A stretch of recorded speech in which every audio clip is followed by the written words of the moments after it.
Cybersecurity is an ever-growing field, and representation within it matters more than ever. We here at the Other Side of the Firewall podcast strive to highlight those movers and shakers and glass ceiling breakers, people of color who have made it to the other side of the proverbial firewall into those senior and C-suite level positions. Aside from interviews of IT professionals just like you, our crew will have fun discussing the latest and greatest news, measures to protect yourself from bad actors on the interwebs, and sprinkle in some games entertainment as well. Now with that out of the way, let's get to the show. Happy holidays, everybody. My name is Ryan Williams, and today, as always, I am joined by Shannon Tynes What's up? What's up? and LeVon Maynard. Good day to you. Today's show, we will go pretty in-depth supply chain attack on SolarWinds. What we've been doing or not what we've been doing personally, but what has been done to mitigate further exposure to this global hack, and briefly touch on schools potentially hacking students' cell phones. But first, how's everybody's week? Man, it's like Groundhog's Day. I know I say that every time, but it's like Groundhog's Day, man. And I find myself waking up later and later every day. Like I don't know what it is. Like so before you even ask, my study time was not on point this week because I know the question is coming. Because I usually do it in the morning before I log in to do work or before I have to go into work.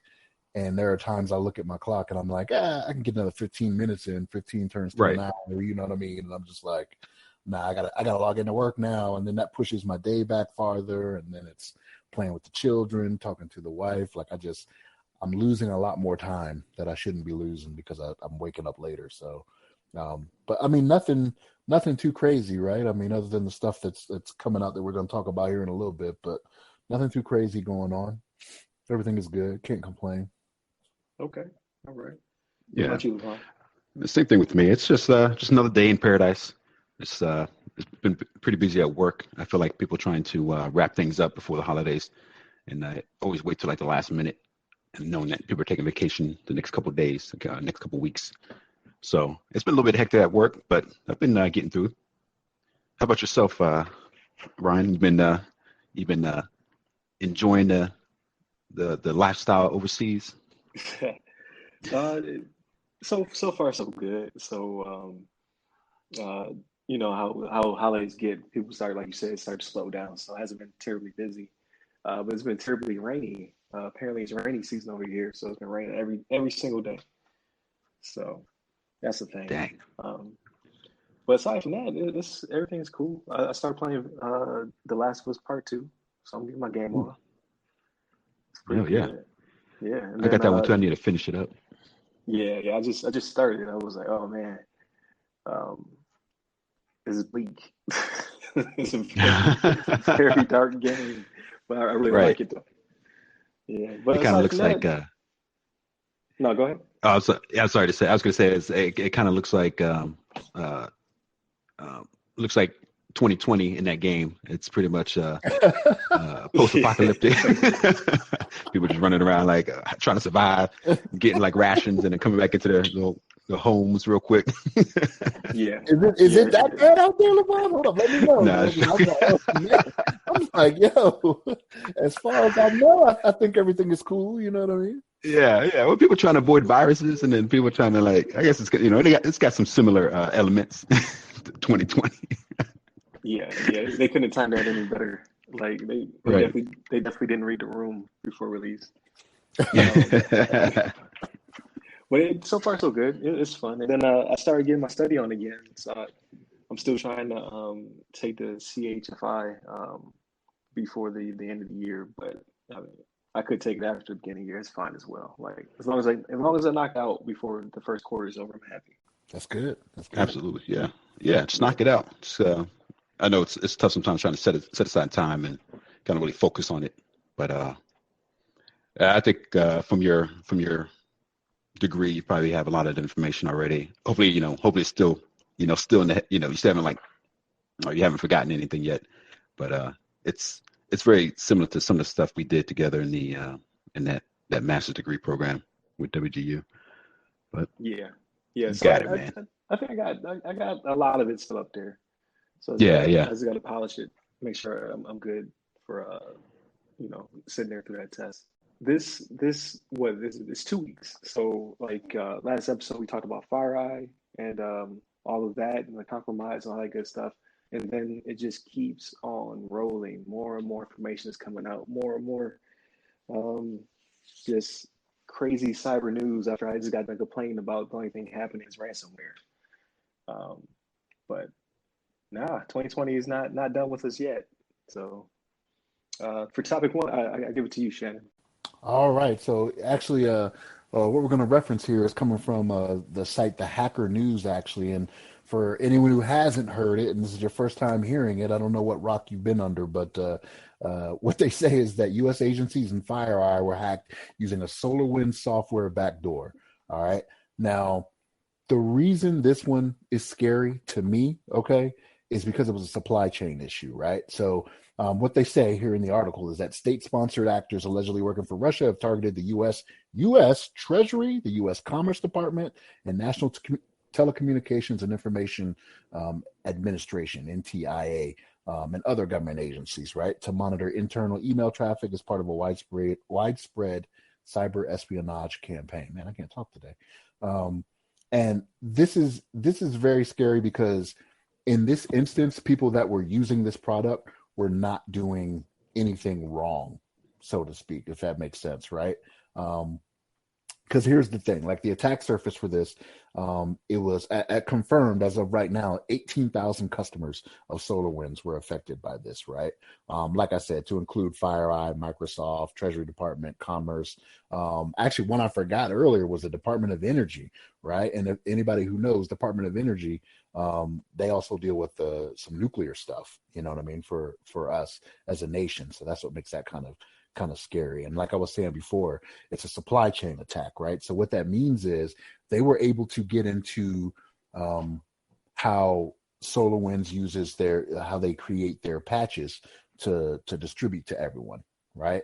And that's what makes it scary, because you were going to a legitimate site. It's not like you were going out to the dark web or something trying to find some patches or something you didn't want to get from their site or do something along those lines.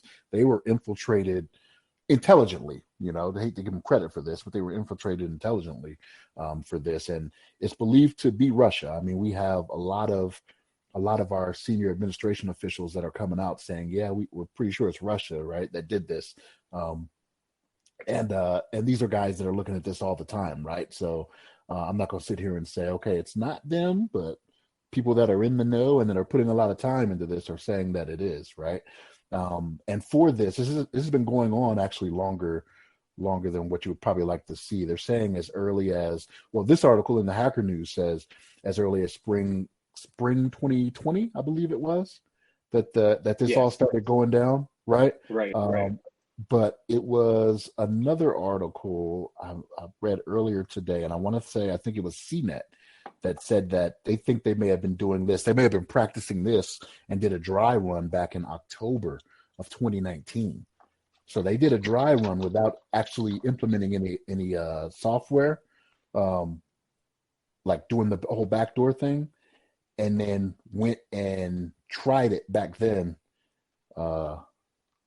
back in October of 2019, and then did it for real, like doing the real thing in the spring of this year. So this one's nasty, man. This one's nasty because, again, nobody did anything wrong. Everybody, if you went and did your patches like you were supposed to, you could have been caught up in this, right? And if you go to the article that lists the affected parts of SolarWinds, because it wasn't SolarWinds as a whole. There are some pieces of some of the support tools for their systems that were not affected, right? And SolarWinds actually did put out a security advisory for this, telling you what you need to do. But yeah, this is something scary, man. This is crazy. What's your thoughts, LeVon? Yeah, I think it is pretty crazy. It's pretty intense. I don't know, the whole thing with the like you mentioned, the fact that it was, I guess essentially they took over like whatever system that was providing these updates, and they put a bad update out there. So like you said, people were unaware of what they were doing. They're trying to keep the system up to date with the latest security patches and things like that. But it's actually a patch that actually made your system vulnerable.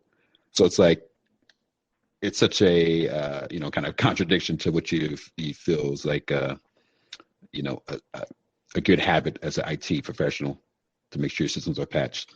But at the same time, I'm kind of curious, the system that was compromised with the updates, like how, if maybe there could have been more done there to try to identify, some compromise on that system that maybe was missed, especially something that's so important that maintains like updates on, like, I guess, global SolarWinds systems.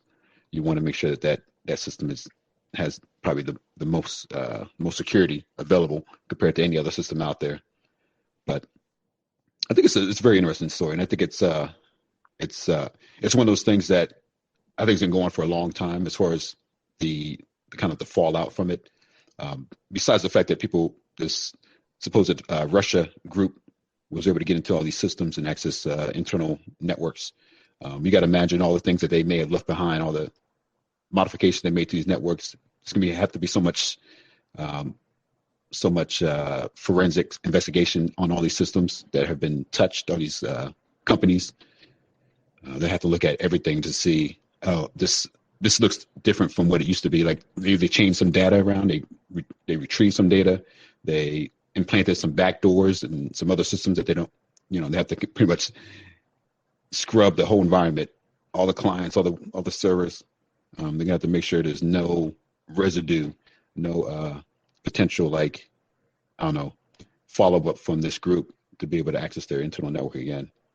And I think that's I don't know. I think I heard some security experts say that could take years for them to actually, many companies to actually To know, kind of know go the through that extent process. of what it was, yeah, like how far in it. Yeah. Sorry to interrupt Yeah. you real quick, man. Just to throw a correction Yeah. out there, I said CNET. It was actually Kim Zetter from Yahoo News that reported the dry run Mhm. back in October Right. 2019. So my mistake on that. Oh no, it's all good. Yeah. No, it's such a big thing.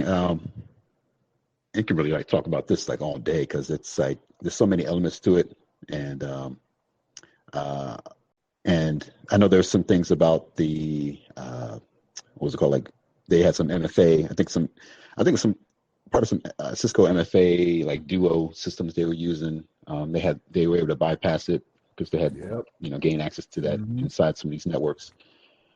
And it's just amazing because once somebody gets that far inside the network and they have whatever if they're able to elevate their permissions inside the network, then they pretty much have like full reign and they can just do what they want, no matter what the system is, even if it's MFA server. They have full access to this MFA server, and they were able to like compromise credentials because they can do whatever they want. They can retrieve the MFA tokens or whatever and modify them so that they can access these accounts and log in as whoever they want to. And it took a fair amount of investigation for them to figure that out, actually, because it looked legitimate. When they Yeah. first went in there and looked at it, it looked like like a legitimate action that was accomplished, right? And they were like, well, wait a minute, this doesn't make sense. It didn't prompt for this, that, and the third, as multi-factor Yeah. authentication does. And yeah, they had to dig a little bit deeper to see, oh man, well, this was corrupted here, you know what I mean? With the duo SID is what they called it. That idea. Right. Yeah, it was crazy. Right. Yeah. Yeah. And it's and I know obviously Microsoft was involved. There was some things with the emails. And I think from what I've heard from some of the feedback from like Microsoft and them, that something to the effect that none of their systems were particularly compromised. Like it wasn't like they hacked like Microsoft's systems themselves, but they got credentials with people that had access to Microsoft systems or had like email accounts and things like that. So they were able to like log in as a regular user, go into the email and then access whatever person's email data, as well as like any other kind of like system that they had out there, maybe some, I don't know, SharePoint or whatever systems they had on their network. They were potentially able to get into that. As well as create some email accounts, right? That were legitimate in the Right, domain. That's right. another thing, right? So Yeah. It's like once you get once you get in that, get past all those barriers and you're inside the net, and you have, local rights, just like anybody else, you can do pretty much whatever you want. And just kind of build off of whatever like access you have already and potentially affect the entire network. Especially if you have something that's like, I don't know, if you get access like a domain controller or something that's like, something that's authoritative in your network, and then all of a sudden, you just have full reign of the infrastructure. But it's a concerning thing. I think, I don't know if somebody said that this was like one of the biggest hacks in a very long time to ever like infiltrate U.S. networks. I don't think it's been anything in this scale in a long time. Yeah, I think they said it was the biggest breach in a decade, just because how many Wow. different vectors they were able to use to infiltrate these systems. So SolarWinds is the biggest piece of this, right? With the 300,000 customers being vulnerable, they found out that, like you said, 18,000 did have this Sunburst backdoor that allowed them to basically collect information on anything that the SolarWinds system touched. So all their infrastructure and any other node but also what's coming out is some more of the FireEye tools that were out there have been leveraged to, like you said, disrupt multi-factor authentication. So like that's basically they have the keys to the kingdom right there. As well as now they're seeing that VM also has some vulnerabilities that they were using to basically get into these systems and collect whatever information they wanted. So full scale invasion, and we won't know, like you said, Yeah. for years. Right now, I think Shannon mentioned the amount of work going into all the forensics, right? They're saying Right. that it's going to cost millions of dollars because these people are working overtime. People are having to rebuild entire like security trusts, like Hmm. because if they're able to get in there and create email accounts, then you have to put that server down. You can't trust any of it. hmm It's pretty ridiculous. Yeah. Like how much they Yeah. information they could potentially have gotten. Um, so you have, like you said, the Department of Energy that controls the nukes and what have you. They said that it was only the administrative side that was Right. hacked. Yeah. They So didn't get the that's launch good. codes. That's a good thing, right? They didn't get the launch codes. That's Yeah, right. but had they been in the Yeah. system long enough, who God knows what they would have gotten or exfiltrated data wise. So they pretty much touched every single important um, government agency, and then all the big companies. So it's huge. And then I heard that the people from Microsoft were doing some things where they took control over a domain that was actually being used by these hackers to basically send back data from the compromised network to say, like, it's like a check-in, or pull data from this URL to say, hey, I need some information to tell me what to do now, tell me what to connect to. So they're using this URL to kind of retrieve instructions. And so I heard that I think Microsoft took over this domain, and they have been using it as these devices, as these networks ping into this URL to actually identify who's been compromised and actually get in contact with these companies and infrastructures to let them know that, hey, we've identified that you have some agent in your system that's trying to connect to this phony domain, and we've identified it. We think that you should start to investigate your systems and prevent any further compromise. So I think that was pretty cool thing. I think that's kind of interesting. I hadn't really heard of that process before, of kind of like just kind of taking over that domain and just kind of monitoring the connections from these sites so that people can be kind of informed of what to do next. Because imagine just being in your network and you don't even realize you've been affected by this. You're like, oh, I think everything's fine. We haven't seen anything, in our network, and all of a sudden you get a call. Hey guys, I think you need to check your stuff. I think we noticed a little activity. and then you can, act accordingly. Yeah, that is pretty cool that they're able to leverage that.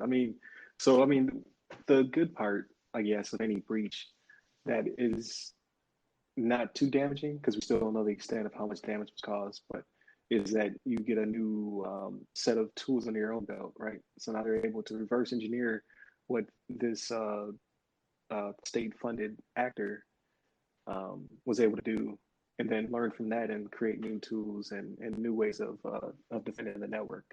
So this was one of the most sophisticated breaches, like I said, in the past decade, which is funny because remember we talked about I think it was the COVID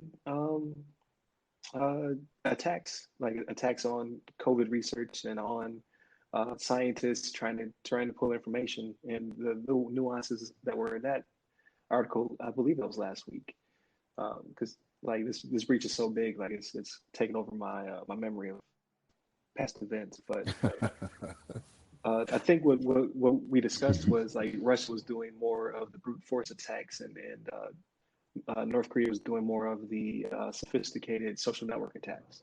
So in this case, if this is Russia, like they definitely have showed out. You know what I mean? Like this was so nuanced and so clever that I no one saw it coming. And we still, like, next week we might have like a whole nother segment about some other breach that happened during this same time frame. Like we just don't know how long this will last. Yeah, for sure. Absolutely. Yeah. Yeah. Yeah. Kind of like I mentioned too, I feel like,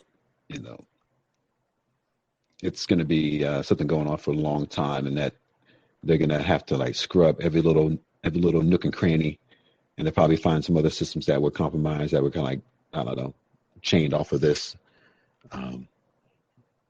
Depending on how sophisticated these attackers were, they could they can have full reign, and they can have all kinds of little back doors that if they set up and modify some code somewhere that maybe like an average like system like security scanner cannot find, without like knowing the details of like some of the inner workings of the code.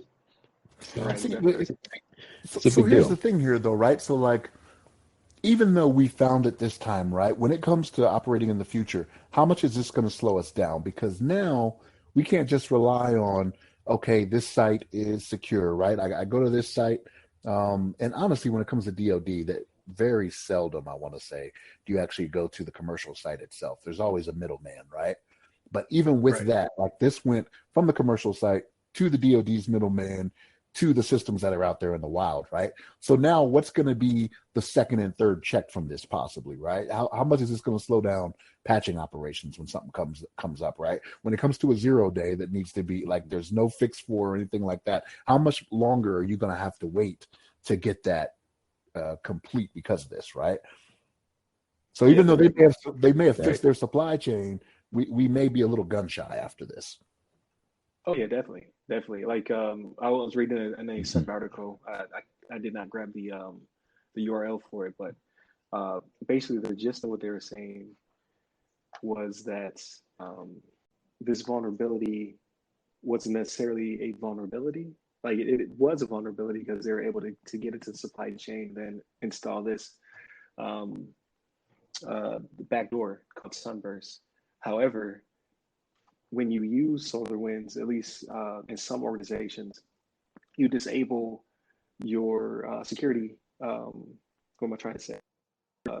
Your McAfee or your other type of host-based Your host-based security. security system, yeah. Yeah, you turn those off because wins as being a threat, because A threat. it's Yep. actively talking to devices, pinging devices. It can shut a device down. So typically, you don't have two antiviruses on one system because they'll see each other as being viruses because they have Correct. virus definitions and things of that nature. So for you to wholeheartedly trust, I don't want to keep bashing SolarWinds because it is dear to my heart right now as an infrastructure guy. But a monitoring system, it could be it could have been What's Up Go and NetPool, could have been any of these other companies, right? SolarWinds is just the biggest. You have to have some trust in the system for it to work properly. Like you have to trust that this monitoring system is protected, and that when you are using it, it's keeping your devices safe, because you can't have multiple host-based security systems. It's just not possible. Like SolarWinds will not be able to do its job. So there has to be some faith in there. I don't know what they're going to do about it. I don't know how they're going to go about. Maybe they create another protocol, but anything you create can easily be, well, not easily, but in this case, can be used against you. It can always be weaponized. So I honestly don't know. And then on top of it, while we're fighting this fire, right? That group of people have set fire to a different building.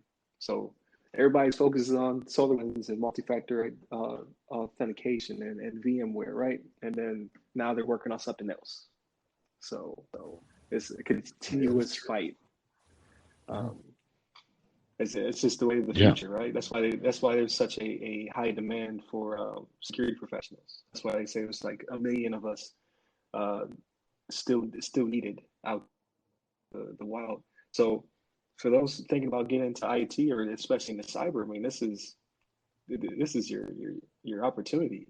Like you're about to become very much needed, right? You're about to be very right. Like you were more important than ever. Like you're hitting the Department of Energy. It's like we need a bunch of really brilliant people to see our vulnerabilities before the enemy finds them. Because whoever this group is, they're pretty clever. Like they did some stuff you've never seen before. Like with FireEye had called the FBI. FBI calls FireEye. It's going the opposite way. You know what I mean? That's how shook they were. And now you see it's blown up to being several different companies, all being vectors of attack. So scary stuff. Absolutely. Yeah. I think it's interesting, like what you mentioned about obviously restoring the faith and the confidence in this company to be able to secure the assets. It's going to take quite a bit. I mean, maybe some companies, I don't know, could potentially decide if they want to change who they're using for these services, but at the same time, it's like this kind of stuff can happen to like any company, and it's just a matter of what a hacker is willing to do and what's available to them to access, and if maybe somebody doesn't pass something correctly, or if it's something just if there's actually just a technical gap in the service they're providing that doesn't stay secure as it should, somebody's gonna get in it, and it can can affect pretty much any system. So it's for them to, I don't know, it kind of reminds me when, what was it? I can't think of the credit monitoring, Equifax, wasn't bureau it? that Equifax. Equifax, when they got hacked, everybody's like, looking at Equifax, like what the heck, what are you guys doing? But I think with that case, I think they found that they were actually kind of complacent about a lot of things, but nonetheless, you have to do all this work to try to restore faith in your product, make sure that people are confident that it's going to be protecting their network. And I think a lot of times companies will make sure that they inform their customers of breaches like this, to try to also give them confidence that if they do find things, they're going to let them know, and that they're going to give them all the details to kind of spell out what happened and what they're doing to correct it in the future. And I think that's something that companies can do, and what this company has done to try to restore that faith and let people know that they are aware that this happened. And I don't know if you guys mentioned it earlier, but I think that they discovered this in part of the FireEye, like the fact that they got the tools from FireEye. I think when FireEye started doing investigating to how somebody got their tools, they ended up finding out, things about this compromise, if I remember correctly. And that they kind of use that so it's kind of interesting that like another breach kind of helped them identify, this breach. And it's, I think they said something to the fact that if they did not have those tools taken from them, that they potentially would not have known about this for a much longer period of time.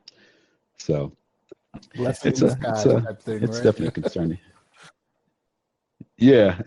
It's pretty crazy. So I think this leads really well into patch notes. It's kind of ironic though. Like, this is a very, very rare case where patching your system made you vulnerable, right? So people should not be Yeah, scared to patch yeah, their systems. Like that Right. is the protocol. Like you need to patch your system to make sure that you catch vulnerabilities. This is again very rare. You pull the patch that was actually a backdoor. But since then, I gotta create like a patch note bumper or something like that. So something that sounds cool, a little jingle, but yeah. yeah, A little something jangle. catchy. But Orion SolarWinds, I think last week or this week pushed out a patch. It's 2020.2.1 HF2. I believe HF stands for hotfix. Yep. And that is what they're pushing out to patch those vulnerable systems. So again, 300,000 customers, 18,000 had this backdoor, and they pushed out a hot fix for it. VM has also pushed out a hot fix for their vulnerability, and I believe there's been some MFA work done to fix Dual's issue as well. So patches are please go get those, so that way you can be safe. And if you feel as though you may have been compromised, then I think that this holiday break is the time that you need to figure out what the scope and scale is, um, because you may need to do a little bit of work to get them completely out of your system. Um, Again, lots of stuff by Microsoft. I think it's called a sinkhole, right? When you take a domain over or take a domain down. So Microsoft's done their due diligence to make that happen, and then they're also telling public, hey, you may have been, affected in these ways. And now Orion is pushing out the patch, so it's still up to you, being the technician, the security professional, or whatever in your company, to address the scope and scale you've been affected, and then patch out the enemy, basically. So Absolutely. completely a Yeah. 180 from what we've been talking about, right? Because I have a feeling that we'll be talking about this next week too, as more stuff rolls out. They'll be like, yeah, then they took over Teslas, and Teslas are back on Right. cliffs. Yeah. Yeah. I know we talked about that a couple weeks ago. That's that's like scary. Just imagine somebody's like automated driving vehicle just I don't know, flying off of some highway somewhere off a Right. bridge or something. Like what the hell? Right. But I guess a good segue between the two would be espionage, perhaps. Like I read an article where somebody was saying this was an act of war from a nation state. It's not an act of war. Like Hmm. if there were kinetic effects, then obviously things will ramp up. But people have been spying on people since people had stuff to hide. So Yeah, for it's sure. it's Yeah. definitely not that, but it is espionage. And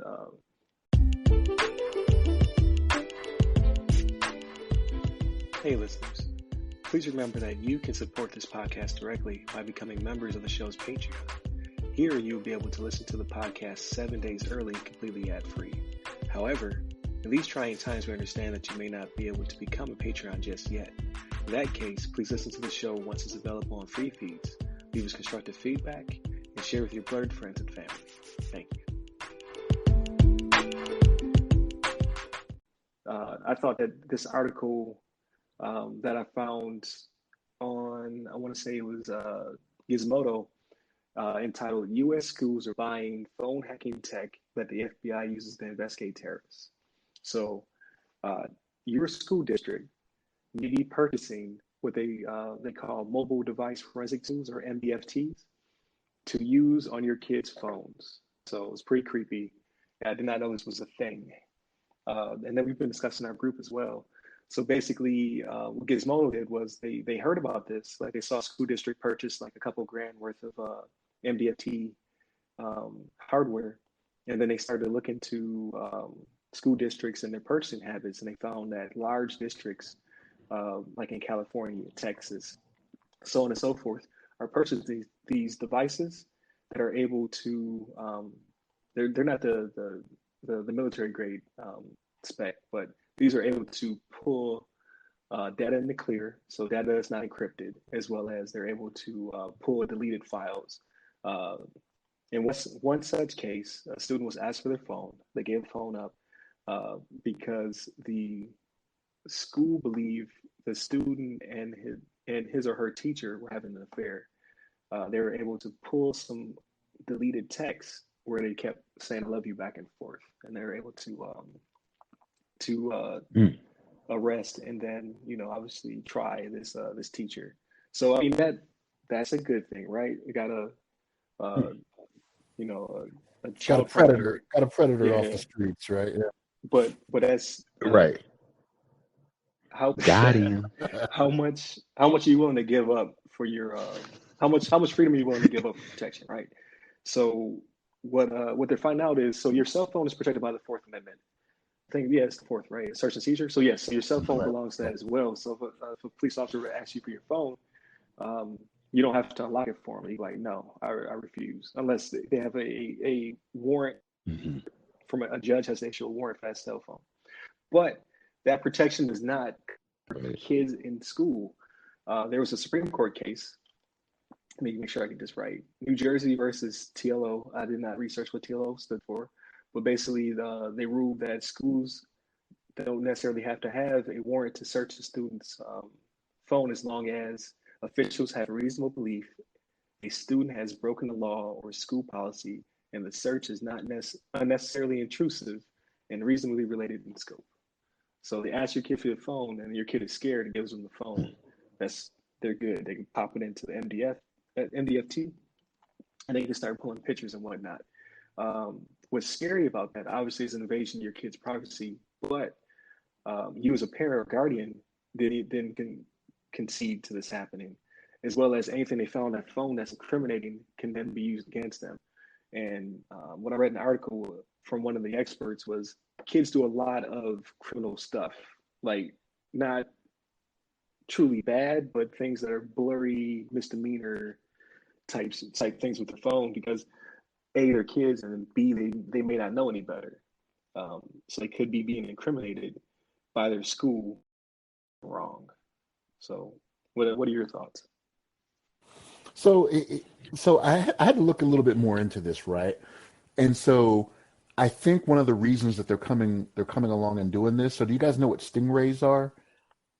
So, stingrays, the digital analyzer that kind of gets cell signals and whatnot, and could read stuff off the cell phone. So, Okay.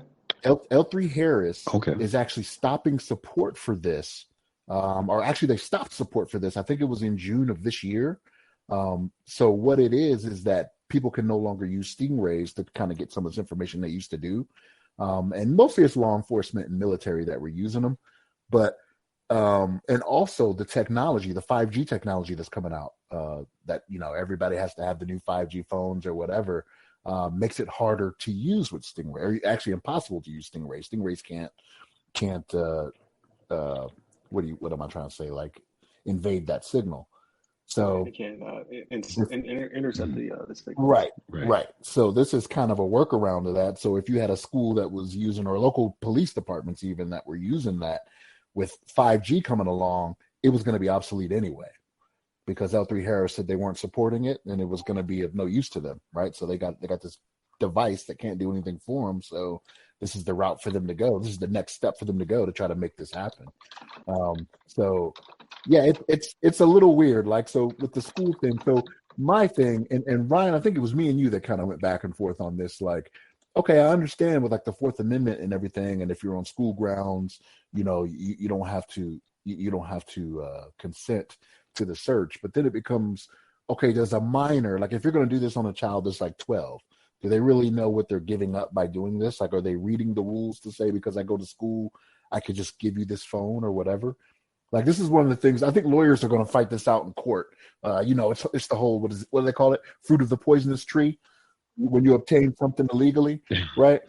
What's going to start Right. happening for the Right. lawyers, for these pedophiles, pretty much is what they are, that are out there, being predators to these students. So it's going to be a little weird. I think we're going to see a little bit Right. more of this coming out because of that. Right. And so Yeah. my fear, like I have kids who have phones, and I don't think they're doing anything wrong with their phone, but kids are whatever adult tells them to do. So it's a resource officer or the principal or somebody else and ask them for their phone, they're most likely going to give it up because they don't want to be in trouble, right? They're not going to call me Right. first and say, hey, what do I do in this Mhm. situation? They're just going to give their phone up. Right. And I think the implications being that kids, like, they're little adult. I mean, they're little people. They have reason, function, but they don't always do what they're supposed to do. Um, so my fear is that kids taking pictures of themselves and of their friends or sending texts or not necessarily hate speech, but I mean, they're things that are on the fence will get them suspended, expelled, and potentially criminal detention and things of that nature because they're kids being kids with technology. Like they were doing it before. They just obviously things are everything's saved on your phone. So Yeah. Yeah. you know what I mean? Like now this is there's receipts to their wrongdoing. And like when we were kids, you would just get away with stuff. And then you would learn later on as you grew up, like, oh yeah, I'm not supposed to be doing that. I think it's unfair as well as I feel as though it may target certain groups as well, because we always have to be careful of that. So what school districts are buying this? Is it in the affluent school districts in schools, or is it in the underserved or underprivileged districts? And I didn't do enough research to find that out, Right. but Yeah. I lean towards it not being in the schools where the parents have money to sue the hell out of you. You know what I mean?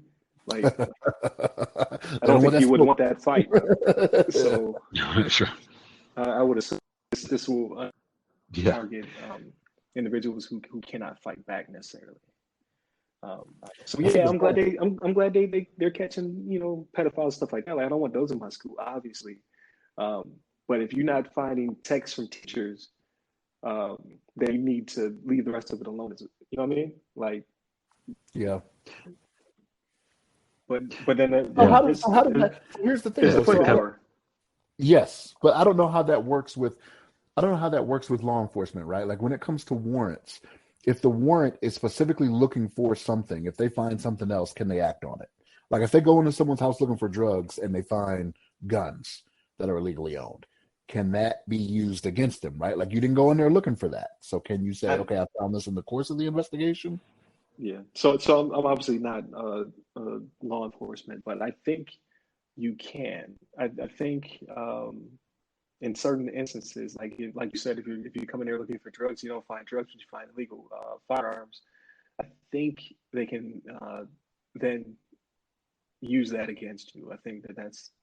I don't think you necessarily have to only find the things that are on the warrant. I think that you can. A crime is a crime, basically. But I think that a lawyer has ammunition to get things thrown out that weren't being suspected or weren't on warrant. But again, if you don't have the means to hire a lawyer who's going to put in that type of time to get you out of it, then I think you're just up the creek. Yeah, good point. Yeah. So this is completely off topic, but I heard a story from a police officer in the past where he said that they got a guy at a gas station for a DUI. Like he went in the gas station, he bought something, he came out stumbling, so they stopped him. They're like, "Hey, it looks as though you're impaired," and then they administered the DUI test. He failed it because he was drunk, but he had money. So when the case went to court, uh, they basically got him out because they said, "How do you know he drove that car to the gas station?" They're like, "Well, it's his vehicle, and he was at the gas station." They're like, "Yeah, but what if somebody dropped him off?" And they're like, "Well, why would somebody drop his car off, pump gas for him, and then walk away?" And basically, like the lawyer was good enough, was so good. He was like, "Did you touch the hood of the car? Was the hood still warm?" You know what I mean? Like he had all these small little details, and the cop was like, "Not do any of that." And he was like, "Well, basically, you don't know it was him," and he got away with it. But he was affluent. He had money, so just went to jail. Right. Yeah. So I would be fearful that something Right. like that would happen to these kids too. I don't think like a public defender's not going to take the time, hours and hours, to figure out different ways of getting you out. They're just going to be like, well, if you take this time, maybe it'd be less time than if we fought it and lost. So Right. Yeah, I think it's interesting too. Like kind of like you mentioned before, some of the other things they'd find on people's phones, and I know kids, nowadays, and even back in the past, in the olden days, people uh, uh, maybe download some was it like copyrighted material, some music or movies and things like that in the phone, and I don't know how that affects. I don't even know the laws and how kids get affected by that. If they like analyzing the phone and they see a bunch of Pirated stuff. Yeah, yeah. Disney movies and all this kind of stuff they downloaded. Yeah, pirated content that they got on their phone, music and albums and all that kind of stuff. I don't know how that affects. Like, would they have to report that too? Would they be like, would the kids be in an investigation? Would it affect like their parents, or they're like, I don't know how that would trickle And that's the down or thing. If trickle they're up minors, to do they go after the parents? Right? Do they say, okay, you're responsible for that? Right. Is it like a truancy thing?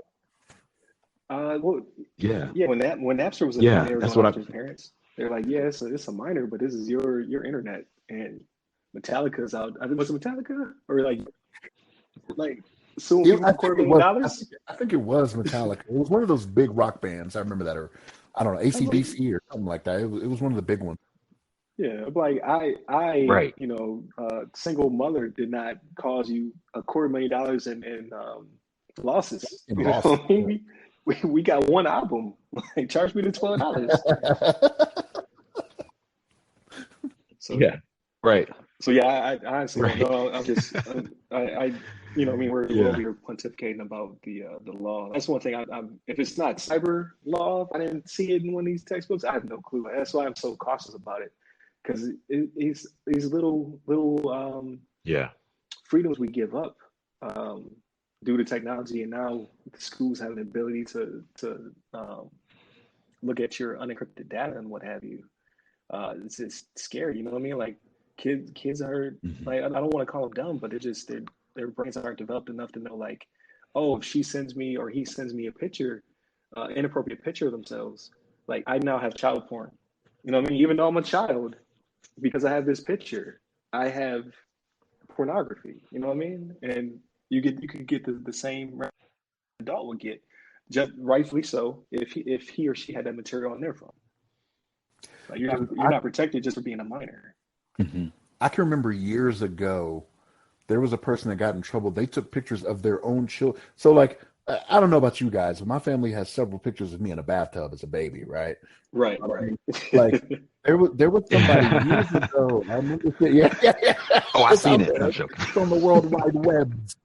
But it was years ago. Somebody got in trouble because, and this is how long ago it was. They got pictures developed of them taking pictures of their child in the bathtub. You know what I mean? And it was the person at the film development place, I think, that turned them in. And even though it was pictures of their own child, and they were like, "No, this is innocent," I think they ended up getting a little bit of time for that.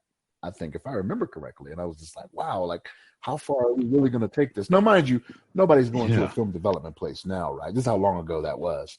Nobody's doing that now, right? It's just on your computer or whatever, you know what I mean, or up into the cloud, right? But yeah, it is. Yeah, it's one of those things. Like, how far do you really take that? Like, let's use a little bit of sense when we go to court for these things, Yeah, that's a really good point. I mean, you're exactly right. It's just the fact that people would get in trouble for that nowadays, or if somebody caught you like taking pictures of your kid in the bathtub, they're like, what's going on here? But it's like, obviously, it not to get too much into it, but it's like I think it all is kind of like obviously dependent on scenario. It's not like you're taking over sexualized pictures. You're just like, hey, this is my kid, first his or her first bath or something, I don't know, whatever, like and you're taking like a picture or video of them, like playing in the bathtub. It's different from trying to make something sexual out of it, even though you may see you may see something there, but it's like it's one of those things that people have to be careful of, and like it's some people kind of overreact to those kind of just seemingly innocent like baby pictures that you never know what somebody else may take offense to it and think that it's some sort of like Yeah, you're just child trying to pornography capture or something a like that. child's But memory, or you know what I'm it's saying? Yeah, it's crazy. yeah, Yeah. So right, again, like I said, it's that foot in the door, and yeah, it probably also goes in the speech as well. Like, yeah, if you're fucking your teacher, that's a problem. But what if you're um, speaking? I mean, hate speech is not. So I can't remember the terminology, but like hate speech is not protected speech, or is it hate speech is protected speech? I can never remember, but obviously you should not be saying those things regardless. But what if, you know what I mean? hmm Kids have no sense. So they text each other back and forth. Like, what if that could be considered a hate crime? You know what I mean? Like, the ramifications are all over the place. yeah, So But it's not a hate crime until you act on it, right? So I think hate speech is protected. You just can't take any violent actions on it, right, or something like that.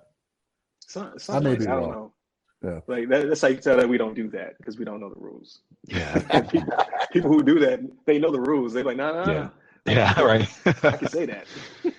That's right. Yeah, I'm not sure about that one either. But yeah, this was a crazy week. Again, I think there's going to be more. More is going to come out. Yeah, Because if this is the stuff that they're advertising that was compromised and reached prior to patching it out, then what are they not talking about? Um, so I think going into the new year, we're going to see a lot more information concerning um, whoever these state bad actors are, and how much information they're able to collect. There will yeah, be things you just won't see, right? Like because yeah. because they hit government entities, like there are things that will be classified for 50 and Oh yeah, 75 years, you know what I mean, that you ain't gonna know right, about until then, you know. Got to keep things kind of hush right. hush. I don't want everybody to know what happened. All the like the nitty gritty details of like, oh, they access this particular system that had this amount of data or this particular like customer's Yeah, it'll be information. Yeah, crazy. it is. It's a crazy world. 2020, man. 2020 is rough. Hopefully, 2021 is all rainbows and butterflies and sunshine. So, That's right. before we get out of That's here, right. I haven't checked in with our gaming experience, LeVon. Like, what are we playing? That's right. So on today's segment of what is LeVon playing, we got it. We've been playing a little bit of. I've been mostly playing. I've been playing Okay. Destiny a lot. Destiny 2. Just because I've been trying to. I actually took a break from it. It's one of those games you got to kind of grind. You kind of do the same thing over and over again and try to level up your characters and get items and all this kind of stuff. So I've been playing that quite a bit. But at the same token, my wife surprised me, gave me a early Christmas gift, got me the new Miles Morales Spider-Man Okay. video game for my PlayStation 5, and I hopped on there for a little bit just to like. I just wanted to test the waters real quick before I fully commit, because I still need to beat. I have like this list of games I need to get through, but I just played like the first mission and I was pretty blown away by a lot of the presentations, like the quality of the game and how they presented the action scenes and all that kind of stuff.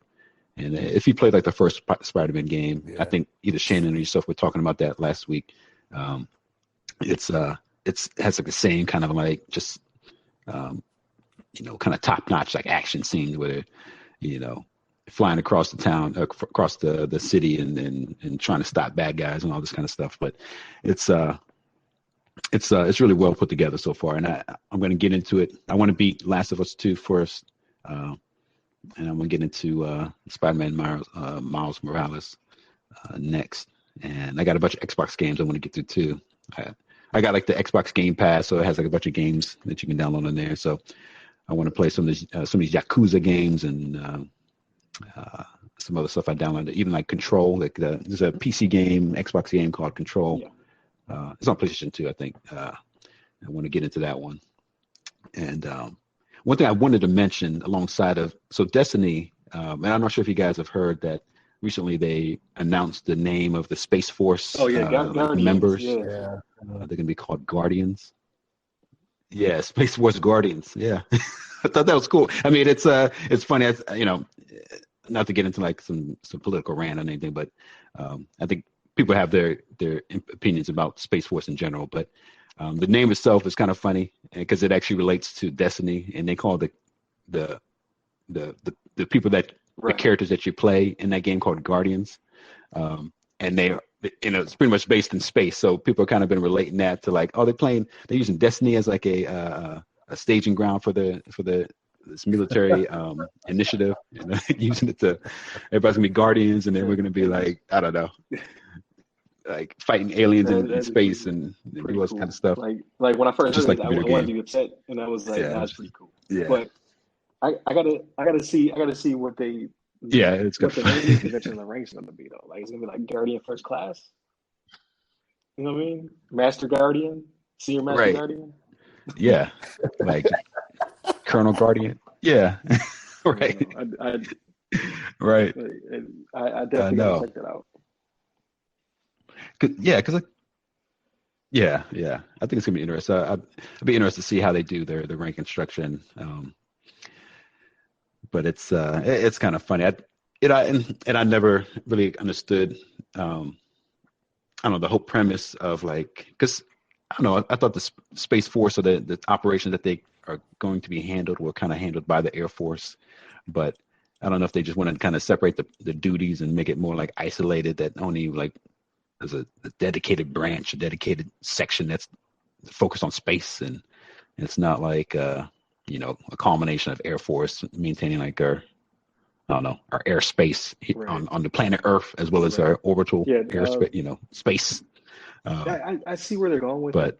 Like the implications of the future are pretty cool to me, because at first I didn't like it. Right? Yeah. I'm an Air Force veteran, so I'm like, nah, man, just keep that where it's been at. We don't need no other branches.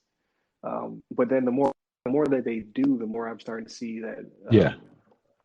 Not to say that these things were put on the back burner; they just weren't the primary goal. So to give it to somebody else and say, hey, listen, all these things that we work either laterally or we've been pushing back because we have more pressure, and give it to somebody like this is going to be your primary job, shows like they hit the ground running with it. Like other countries already have space forces, so China has one, right? And China's already doing stuff with their space force. You have Russia. Yeah. So Russia demonstrated, I want to say 5 or 6 months ago, they maneuvered a satellite close to another satellite that was decommissioned or not functioning properly. So another Russian satellite, so they moved a satellite next to a satellite, and then they ejected something from that satellite and destroyed the inoperable satellite. So they literally have space weapons. Like it might not be that refined yet, but if your satellite can run up on me and start shooting, then we got, you know what I mean? Like there might be something there, because especially with like we rely on GPS so much and things like that. Right. But other countries are taking it more seriously than we were. Yeah. So I think that this is a step in the right direction. I think this is a good move. Yeah, I 100% understand the need for like maintaining space, like I don't know, maintaining space, like just maintaining space and understanding and securing it and securing our devices that are in space. It's 100% like a necessary activity, and I think just maybe sometimes I'm trying not to get too political, but I think it's going to be like depending on the needs of the government and how they want to organize the troops and to maintain the space. It can all be dependent on what people think is the best course of action. But absolutely, I think it's 100% necessary. And I'm sorry for that tangent. I just I thought about it when we mentioned Guardians, and I was like, oh yeah, Destiny and the Guardians, and now they got the Space Force Guardians, and pretty soon you'll be able to control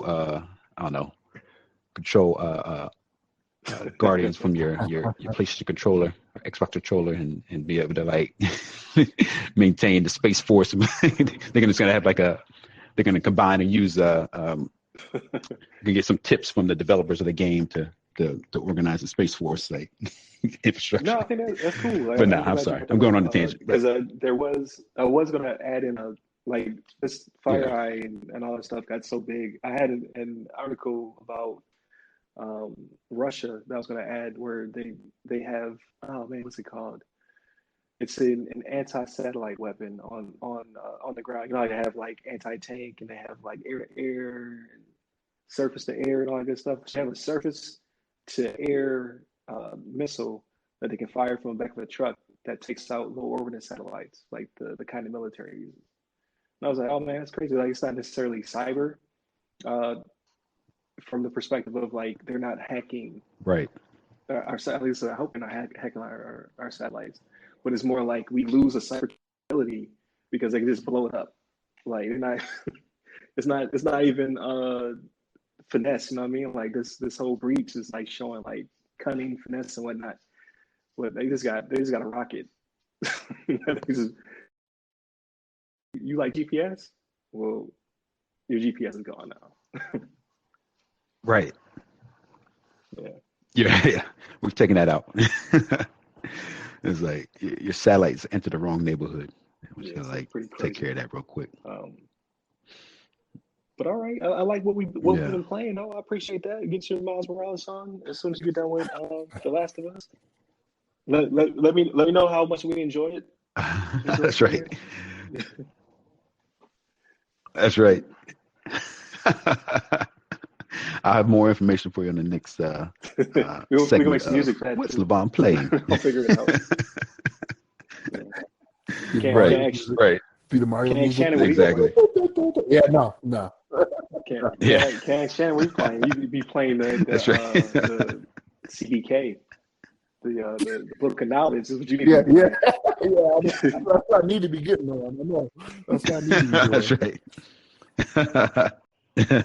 Right. But I think Get your that steady wraps up the on. show, man. I appreciate you, you guys coming in. I know the holidays are hectic as well as work is hectic. With just 2020 in general is crazy. But thank you for showing. Thank you for always bringing your expert opinions. I also like to thank the patrons we don't have yet, but on the Patreon, if you want to hear this 7 days early, like so. Actually, before I do all that, I'm probably going to take a clip or a snippet from our conversation because it's so timely. I'm probably going to push that out to the social media. It's just like a good 2-3 minutes, just so people are like, "Oh man, he's talking about something, relevant to right now. I should probably join the Patreon."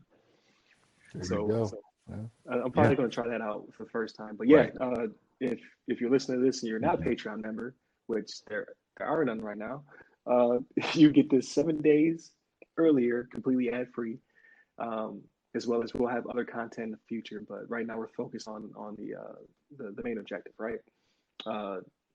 Yeah, join the Patreon if you're not in the Patreon yet. You just want to keep in touch with us. We also have a Twitter, Instagram, a Facebook, all that good stuff.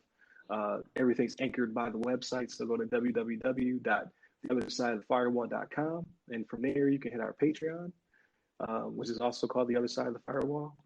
You can join or I should say, you can follow our Twitter. That's @on_firewall. The Facebook, which is also The Other Side of the Firewall. The Instagram, which is The Other Side of the Firewall, or I'm sorry, The Other Side of the FW, shorthand for firewall. You can reach me on Twitter @security guy. And what about you, LeVon? No, I think it's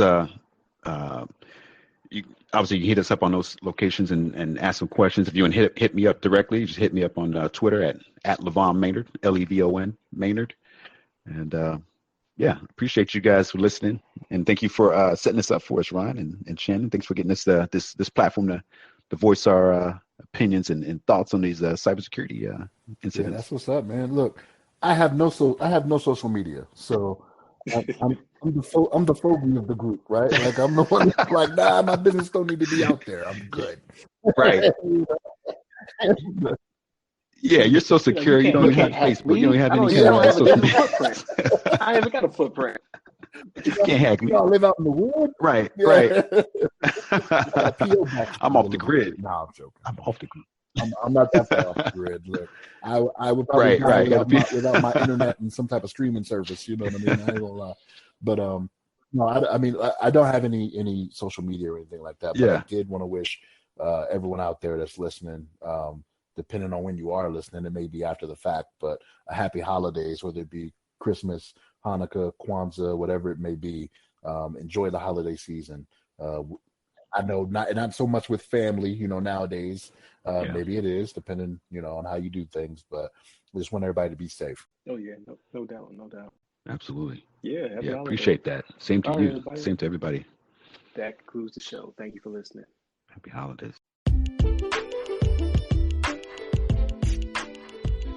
Hey, listeners. Please remember that you can support this podcast directly by becoming members of the show's Patreon. Here, you'll be able to listen to the podcast 7 days early, completely ad-free.